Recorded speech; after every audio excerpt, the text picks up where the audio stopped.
ഈശോയിൽ അത്രയും സ്നേഹം നിറഞ്ഞവരെ, ഇന്ന് നമ്മൾ ധ്യാനിക്കുകയാണ് മത്തായി സുവിശേഷം 25-ാം അധ്യായം 40-ാമത്തെ തിരുവചനം.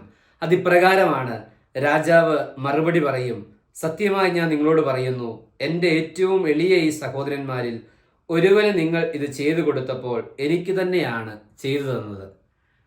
പ്രിയപ്പെട്ടവരെ, ഈ ക്രിസ്തുമസ് നമ്മളെ ക്ഷണിക്കുന്നത് പാവങ്ങളോട് പ്രത്യേകമായി ഒരു അനുകമ്പ കാണിക്കണമെന്നും പാവങ്ങളെ സഹായിക്കണമെന്നും പാവങ്ങളോട് ചേർന്ന് നിൽക്കണമെന്നുള്ളതാണ്.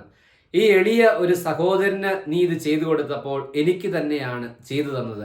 പ്രിയപ്പെട്ടവരെ, ഈ ക്രിസ്തുമസിൽ നമ്മൾ എന്തെല്ലാം ഒരുക്കങ്ങൾ നടത്തുന്നു, എന്നാൽ ഈശോയ്ക്ക് വേണ്ടി നമ്മൾ ഒരുക്കി വെച്ചിരിക്കുന്നതൊക്കെ പാവങ്ങൾക്ക് നൽകിക്കൊണ്ട് അത് ക്രിസ്തുവിന് കൊടുക്കുന്നതായി കാണണമെന്നാണ് ഇന്നത്തെ സുവിശേഷം നമ്മളെ ഓർമ്മപ്പെടുത്തുക.